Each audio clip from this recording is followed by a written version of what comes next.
Cuando nos ponemos a hacer un trabajo académico, más de una vez nos encontramos con que hemos recogido información, sabemos incluso quiénes son los autores, pero no sabemos cómo trasladar el formato. Y eso es muy importante porque debemos tener un buen aparato crítico, debemos tener, cuando hacemos un trabajo, estar sustentados en autores, pero además hay que presentarlo de manera clara de dónde proviene la cita, porque aquel que lo lea puede querer ir allí, ¿no? Incluso eso, si se trata de un trabajo presentado para ser evaluado, pues el profesor debe poder, ¿no?, rastrear las fuentes y el valor que pueden tener, ¿no? No es lo mismo publicar en un periódico digital que en una publicación académica que tenga un cierto prestigio en un campo de estudio. Entonces, vamos a ver algunos trucos que nos pueden servir para tener esa bibliografía de manera más fácil y también conocer el formato APA, porque en último término, usemos el truco que usemos, nosotros vamos a tener que comprobar, porque no debemos fiarnos de que la máquina tiene todos los datos necesarios para que la cita esté correcta. Bien, vamos con ello.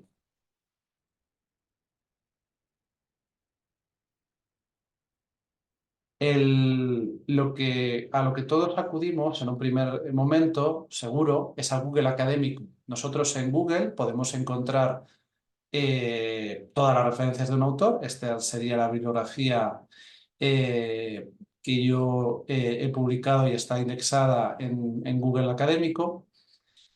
Y podemos encontrar eso. Desde aquí vamos a encontrar muchos de los textos, los vamos a poder descargar y también vamos a poder extraer la cita en distintos formatos. El problema que os decía es que muchas veces esas referencias no van a estar completas. Va a depender de cómo lo haya incorporado, cómo se haya incorporado la base por parte de la revista o la editorial. Este es un caso. Este capítulo, si yo lo quiero en APA, sí tengo el autor, el año, el título, pero a partir de ahí ya no tengo más referencias de dónde se ha publicado ni nada más. Entonces hay una referencia muy incompleta. Forzaría, si la ponemos así, forzaría que quien lo lea haga su propia búsqueda para encontrarlo. Además, esto nos remite a los gestores bibliográficos, que es otra opción muy útil, sobre todo si vamos a utilizar ciertas referencias de manera repetida, ¿no? Yo, por ejemplo, uso EndNote. Estos programas suelen necesitar descargarse e incorporarse al Word, al Microsoft, para poder trabajar con ellos. Por ejemplo, si yo tengo ya el programa abierto y quiero insertar una cita, pues lo mismo. Si busco X apellido me aparecerán las referencias y es muy sencillo porque me va a dar ya tanto la cita para dentro del texto como para la cita para la bibliografía. Claro, aquí no me da la página, por ejemplo, se la tendré que incorporar yo. Y aquí, como veis, también la cita está incompleta, porque vuelve a ocurrir con este capítulo que solo tenemos el título. Entonces, nos tocaría de todas maneras completar y conocer ese formato y además saber si hay que añadir o no una cursiva en un momento dado. Bien. ¿Qué más cosas tenemos? Pues en Internet hay un montón de herramientas que también nos pueden ayudar. Vamos a tener también generadores de citas. Yo puedo poner aquí la URL y escoger que lo dé en un formato determinado.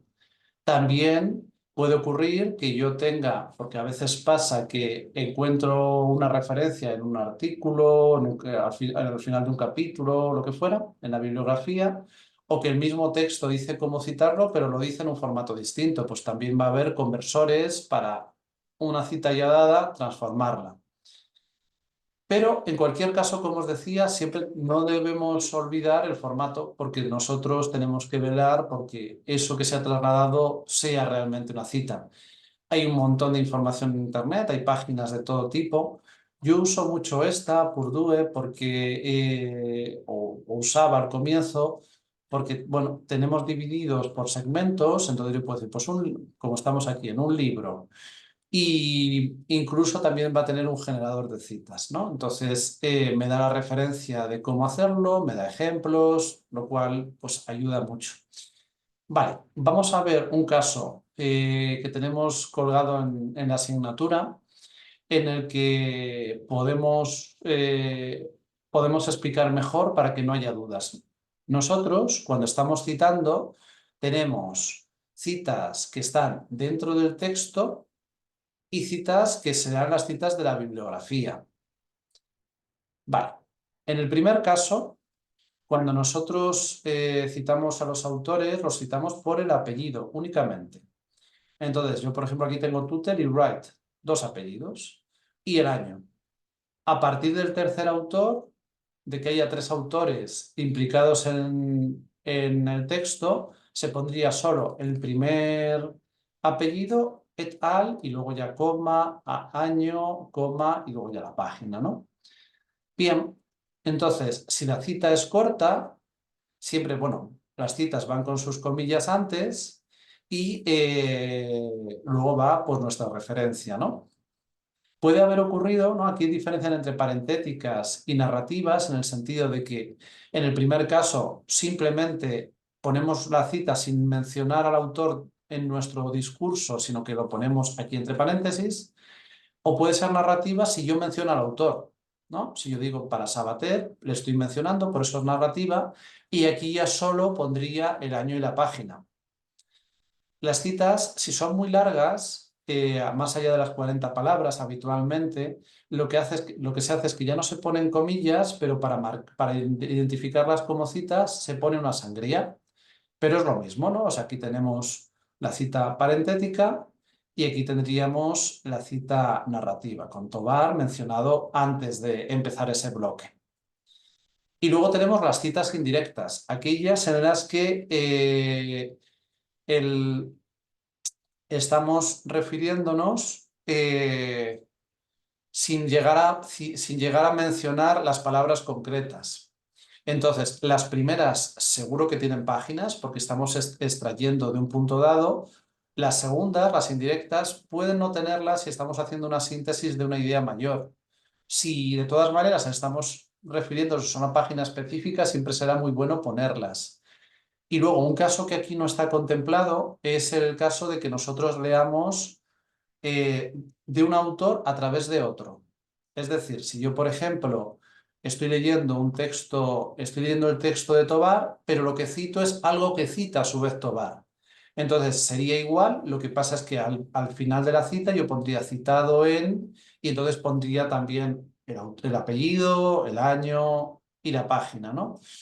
De la que lo extraigo. Entonces, eso no recomiendo hacerlo muy a menudo.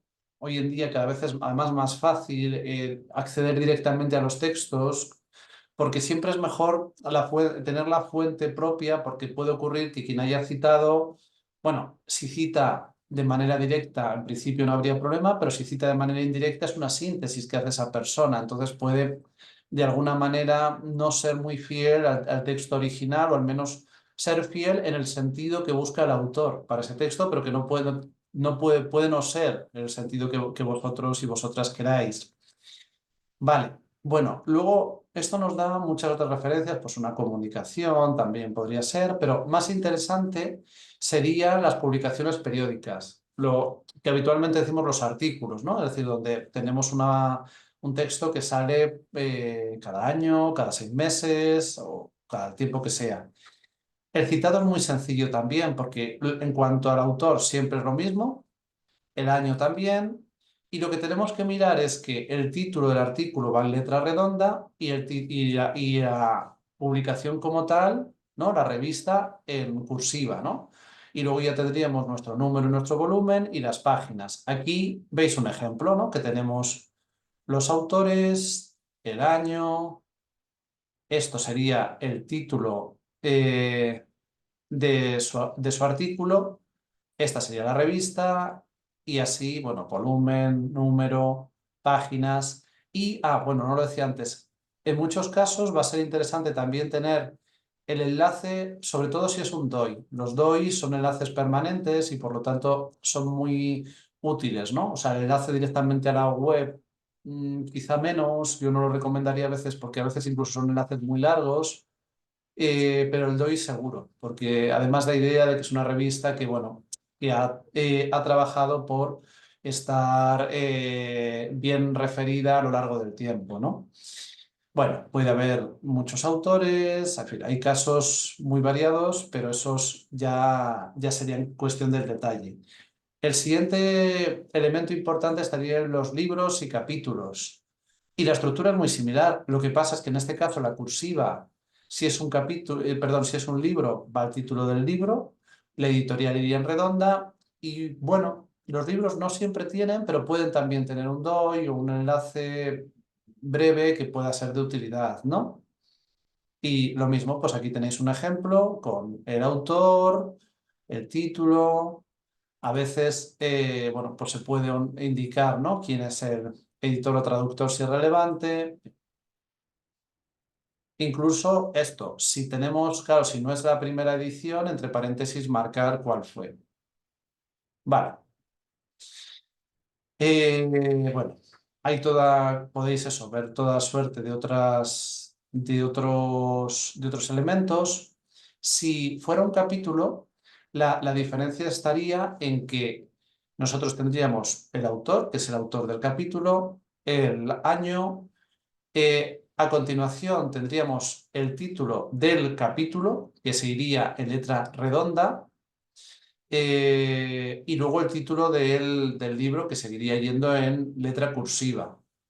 Y entre medias, es decir, autor, pues quien sea, el año, el título del capítulo en redonda, luego podría ir o no, si los se conocen, igual los editores, y a continuación ya el título del libro en cursiva, la editorial y el enlace, ¿no? Sería la misma estructura, lo que pasa es que tendríamos dos añadidos. Tendríamos el añadido de el, el capítulo como tal, que sería en redonda, y a continuación el añadido de si hay un editor, compilador o alguien que sea de referencia que se haya ocupado del volumen, ¿no? Bien,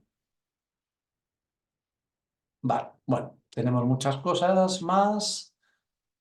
Conferencias también pueden ser, ¿no? Si es una referencia a algo, especialmente si ha habido unas actas en las que puede haber un enlace.